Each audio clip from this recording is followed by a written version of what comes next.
Bonjour et bienvenue dans cette nouvelle analyse d'une chanson de BTS. On continue de s'intéresser aux chansons du premier mini-album de la discographie du groupe, Oh You're Late Too, qui est sorti en septembre 2013. Et aujourd'hui, on s'intéresse aux paroles de Cypher Partie 1, le tout premier de la série des Cypher, interprété par la rapline de BTS, RM, Suga et J-Hope.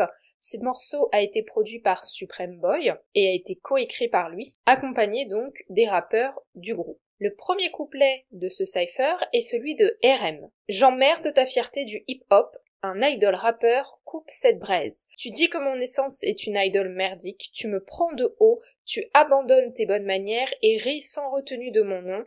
Toi qui ne sais que minimiser les choses et rabaisser les autres, comment vas-tu me tuer? Avec ce début de couplet, RM confronte les haters dès la première phrase et met le doigt sur l'origine du problème.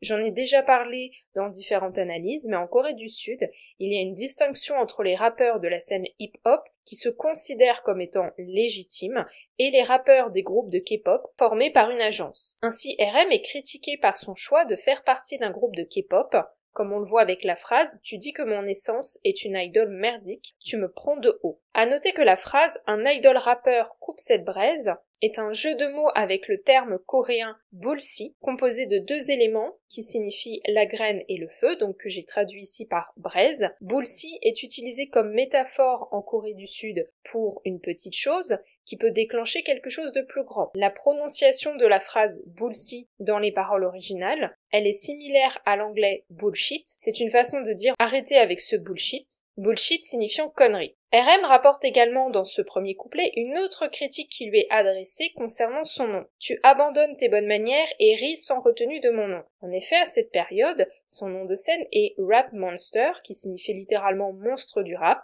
un nom sujet aux moqueries, surtout de la part des autres rappeurs qui le prennent de haut. Quant à la dernière phrase de ce passage, c'est une invitation au combat puisque RM confronte ses haters en les incitant à agir avec « Comment vas-tu me tuer ?» Et cette phrase agit comme une provocation parce qu'ensuite, dans la deuxième partie de son couplet, RM va se montrer comme étant supérieur. Alors je ramène le monstre, mon aura de monstre. Alors c'est la piste du monstre à cause de mon putain de rap de monstre. Le Hong Jildongs de l'époque moderne, tu vois une bonne chose et tu ne peux même pas dire que tu l'apprécies. Leader de la 3e génération, alors je vais diriger, c'est une transition des générations. Je le dis, ouais, que je suis au top du top du top. Je les éclate, je les secoue, je les arrête, je les bloque comme la lance de Cassius. Je vais le faire, ne coupe pas le beat, parce que je n'ai pas fini. Ne joue pas sur le rythme, parce que chaque coup de pied est ma zone. Habituellement, je suis généreux, mais je vais assassiner vos rappeurs. Je vais vous couper un par un, ensuite je vais assassiner vos haters.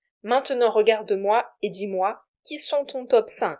Rap Monster, Randa, Leader, Rapmon, ton papa. Avec ce deuxième passage de son couplet, RM affirme donc sa supériorité par rapport aux personnes qu'il critique, en utilisant notamment à plusieurs reprises le terme monstre, afin de montrer qu'il est légitime pour porter ce titre, grâce à sa maîtrise du rap. Il fait ensuite une référence à une œuvre littéraire avec la phrase « Le Hong Jildong de l'époque moderne », tu vois une bonne chose et tu ne peux même pas dire que tu l'apprécies. Hong Jildong, c'est le personnage principal d'une histoire qui porte son nom, et ce personnage a la particularité de ne pas pouvoir appeler son père biologique père parce que c'est un enfant né illégitime. Donc RM montre ici sa connaissance de cette œuvre et l'emploie pour critiquer les haters. Ensuite, il mentionne la 3e génération, en affichant ses ambitions de carrière. En effet, BTS appartient à la 3e génération d'idoles K-pop. Il y a aussi une autre référence dans les paroles suivantes, lorsqu'il mentionne la lance de Cassius. En fait, c'est une référence à une série d'animation japonaise Evangelion,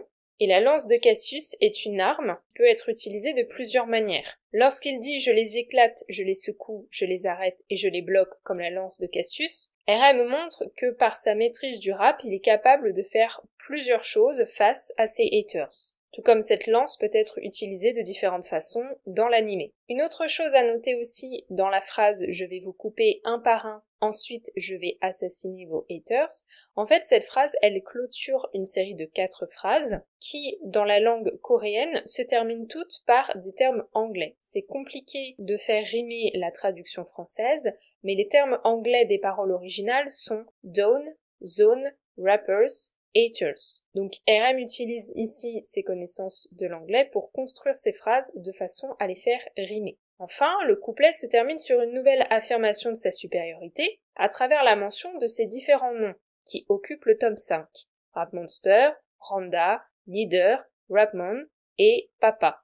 Une façon de montrer qu'il prend toute la place et qu'il ne peut pas y avoir de concurrence. Randa fait référence à Runch Randa qui est l'ancien nom de scène de RM avant BTS. Quant au terme Papa, c'est une référence à caractère sexuel puisque le terme daddy en anglais, ça renvoie souvent à une relation hiérarchique avec un dominant. Donc dans le contexte de réponse aux haters pour affirmer sa supériorité, il fait exprès d'employer ce terme pour les humilier et une nouvelle fois montrer sa supériorité. Suite au couplet de RM, le deuxième couplet de ce cypher est celui de J-Hope. C'est le Hope World de BTS. Tout le monde me follow, ma possibilité est retweetée, j'annonce mon flow à tout le monde, ça coule dans tes tympans et remplit tout ton corps, j'ai aiguisé mon couteau pour demain, retour au jour où mon âge était une chose, mais j'étais aussi un enfant qui ne savait pas ce qu'était un rythme. J'étais juste un de ces enfants de Gwangju qui voulait devenir un idol. Laisse-moi te montrer maintenant. En commençant ce deuxième couplet, J-Hope fait mention du Hope World. C'est le nom qu'il donne à son monde artistique et c'est pourquoi il a baptisé sa première mixtape solo Hope World. Toutefois, on voit ici qu'il y associe le nom du groupe puisqu'il mentionne BTS, une façon de montrer qu'il est représentant du groupe. Il fait référence aux réseaux sociaux à travers plusieurs termes, follow et retweet, une façon de montrer son influence en ligne, puis il mentionne les souvenirs de l'époque où il était encore jeune et où il vivait dans sa ville natale à Gwangju, ce qui permet de faire le bilan du chemin parcouru. En effet, l'époque qu'il mentionne est une époque où il ne savait pas danser, alors que maintenant, il se présente comme idol K-pop faisant partie du groupe BTS. Et cela va lui permettre dans la deuxième partie de son couplet de s'attaquer aux personnes qui le critiquent. Dans le cypher de cette track, je révèle mon ambition. Je suis au-dessus des mineurs, ouais, un majeur, contrairement à vous. J'ai rempli l'écran de TV. Un costume de rappeur? Non. Après avoir essuyé les bulles, j'ai craché ce que je voulais. Peu importe où je vais maintenant, ça crée un problème.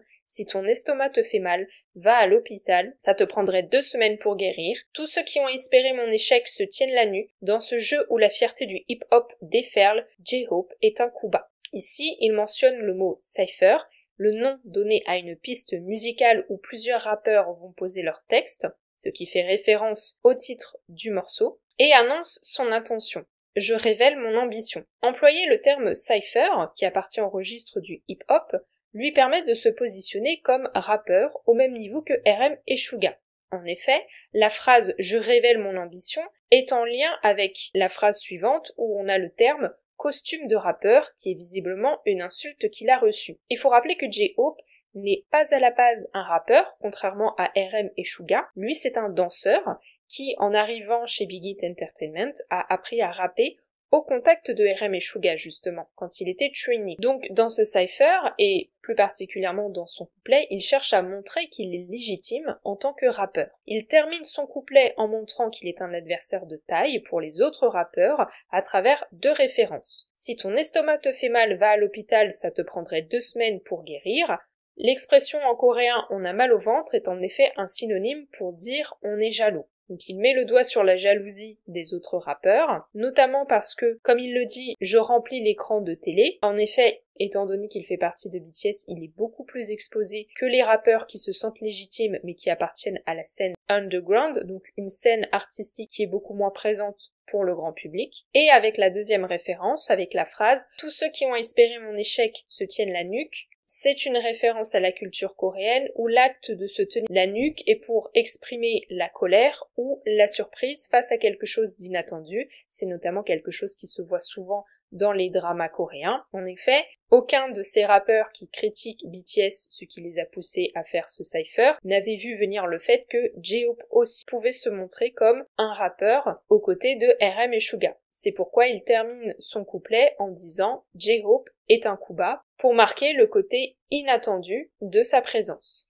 Enfin, le cypher se termine avec le couplet de Suga. Je n'ai pas encore fait mon service militaire, mais mon hobby est tireur d'élite. Je leur ai donné un coup de poing avec We Are Bulletproof. Des mannequins maladroits répondent, se sentant coupables. Continue d'exploser tes complexes d'infériorité. La résolution de ma prononciation est 4K. Je suis un mec cool. Sur le beat, je suis Chopin. Je ne change jamais. Depuis que je suis né, je suis un rappeur né. Mon attitude est mon mentor, même si tu me mâches et me mords, je suis un memento. Montre-moi ta fierté de hip-hop, le sentiment d'impuissance que tu as en me voyant, cache ta jalousie, ton adresse IP pourrait s'afficher, je suis une chaudière, je deviens chaud instantanément, comme un spoiler tu deviens prévisible, j'ai réparé les perdants du hip-hop impuissant et stupide, dans cette scène pop qui s'est agrandie sans fondamentaux, difficile de coexister. Alors juste du rap comme un hobby, le monde va au chien, si tu te sens coupable, essaye plus fort. Suga commence son couplet en faisant mention du service militaire qui est obligatoire en Corée du Sud pour les hommes,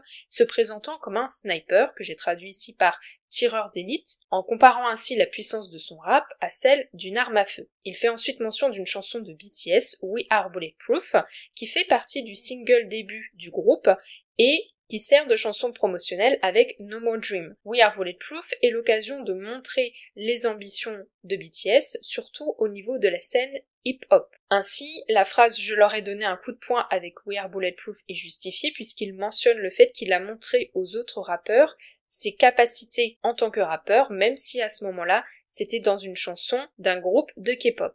On en revient donc à l'opposition entre rappeur underground et rappeur faisant partie d'un groupe de K-pop. Il met en avant ses capacités de rappeur en comparant également sa prononciation, un élément extrêmement important quand on rappe un texte, à la 4D, qui correspond à la haute résolution d'un écran. Puis il fait une référence à Chopin, et à ce moment-là de la chanson, lorsqu'on l'écoute, il y a des notes de musique classique qui apparaissent. Ça permet de rappeler aussi que Suga, de base, il a commencé à s'intéresser à la musique parce qu'il faisait du piano, donc il a une formation classique à la base, ce qui explique pourquoi il fait la référence à Chopin à ce moment-là, puisqu'il connaît bien les compositeurs classiques. Il fait ensuite un jeu de mots avec la phrase « Je ne change jamais, depuis que je suis né, je suis un rappeur né ». Suga fait aussi une comparaison avec le memento pour signifier aux autres rappeurs que ceux-ci auront beau essayer de le détruire, ils ne pourront pas l'oublier. En effet, un memento est un agenda ou un carnet où on inscrit des choses dont on veut se souvenir. Enfin, une référence est faite avec la mention de l'adresse IP, donc c'est l'adresse internet qui s'affiche lorsqu'on est en ligne. C'est aussi un moyen de rappeler que BTS reçoit beaucoup de critiques via internet parce que la Corée du Sud est une société extrêmement connectée, donc le harcèlement en ligne est très répandu. Et en fait, dans la phrase « Cache ta jalousie, ton adresse IP pourrait s'afficher », Suga opère un renversement. Les adresses IP ne s'affichent pas, ce qui permet aux gens en ligne d'exprimer leur jalousie à travers des critiques et de la haine. Ici, il opère un renversement en présentant la jalousie comme étant l'élément à cacher et l'adresse IP comme étant l'élément qui est à découvert. Enfin, il compare toutes ces personnes qui les critiquent à des spoilers. À nouveau, il va opérer un renversement puisqu'un spoiler, c'est un élément important d'une intrigue qui est révélé et qui va gâcher l'effet de surprise de cette intrigue. Il joue ici sur le sens de ce terme, en comparant les haters à des éléments prévisibles. Lorsqu'il leur dit « Comme un spoiler, tu deviens prévisible ». Enfin, il termine son couplet en se moquant d'eux, à travers de faux encouragements « Essaye plus fort ». Donc il est toujours dans la provocation après avoir montré sa supériorité. En conclusion, on est ici en présence du premier des 4 cyphers de la discographie de BTS. On voit que dès très tôt dans la discographie du groupe, les membres de la rapline ont ressenti le besoin de répondre aux autres rappeurs qui les critiquaient. En effet, Cypher Party 1 est issu d'un mini-album qui est sorti en septembre 2013 et le groupe avait débuté 3 mois plus tôt en juin. C'est l'occasion pour chacun des rappeurs du groupe de montrer ses particularités. On voit que RM joue sur les références, les termes anglais et la langue coréenne, que J-Hope rappelle son parcours en tant que danseur et qu'il n'en a pas honte. Quant à Suga, il se montre très fort en insultes et joue sur les différents sens des mots pour pouvoir rabaisser ses détraqueurs. J'espère que cette analyse vous aura plu. N'hésitez pas à me dire ce que vous avez pensé de cette analyse en commentaire et ce que vous pensez également de ce cypher. Si vous avez aimé, n'hésitez pas à laisser un pouce bleu et à vous abonner au podcast si ce n'est pas encore le cas. Vous pouvez partager la chaîne autour de vous aux personnes qui s'intéressent à BTS et à la K-pop. On se retrouve lundi prochain à 18h pour une nouvelle analyse.